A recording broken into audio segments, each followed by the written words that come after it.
This goes way beyond immigration. You've seen these scenes before, ICE agents grabbing people off the streets, but now it's going even further. According to NBC News, Stephen Miller is working to end due process for migrants. No trial, no court, just arrest and detention. And that fits perfectly with a claim he's already made. According to Miller, migrants owe America reparations for the so-called damage they've done to the country. Sounds outrageous? Then remember this: the 13th Amendment didn't fully abolish slavery, it banned it, except as a punishment for a crime. And if you erase due process, you can turn anyone into a criminal. That's the loophole. That's the plan, because authoritarian regimes always end up with one same problem. How do you finance oppression? Sooner or later, every regime needs money, and in fascist systems, that money almost always comes from forced labor. In fact, there isn't a single authoritarian regime in the last 150 years that didn't rely on some form of forced labor, not one. And the US, it didn't close the door on slavery, it left it slightly open. The 13th Amendment abolished slavery unless it's punishment for a crime. That wasn't a glitch, it was a design feature, and that exception is still being used today. Prisoners across America clean streets, harvest crops, and manufacture goods, often for pennies or for nothing at all. When people saw the videos of prisoners being deported to El Salvador, they said Auschwitz was in Poland, but Auschwitz wasn't in Poland, it was in the Greater German Reich, under full Nazi control. And it wasn't just a place of death, it was part of a massive forced labor economy.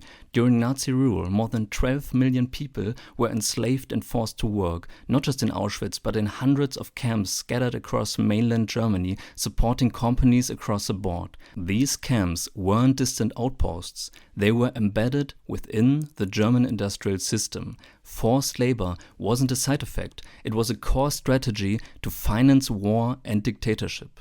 Now look at what's happening here. New prisons are being built, migrants are being arrested in record numbers, courts are under attack, and Trump is pushing tariffs to force companies to move factories back to the USA.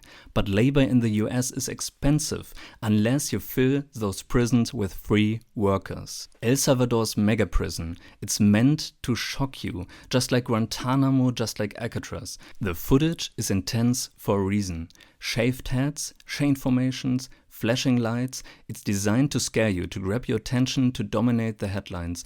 But here's the truth, these prisons are useless for Trump's long-term goals. No labor, no productivity, no economic output. They are not built to sustain a prison economy, they're used to create fear. And that's when the real plan kicks in, right here in the USA at home. Because deporting 14 million people would cost nearly $1 trillion.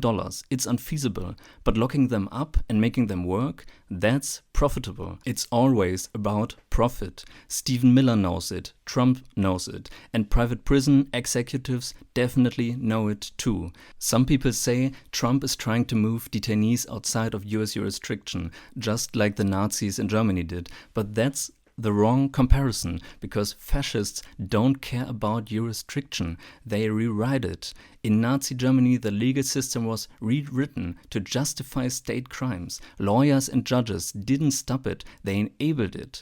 In the US today, we're watching something similar. The courts are being weakened, the constitution is being bent, and the groundwork is being laid not just for mass deportation, but for mass exploitation. If factories start popping up next to prisons, if migrants are told to pay off their debt through labor, if trials disappear and detention becomes indefinite, that won't be a glitch, but might have been the plan all along.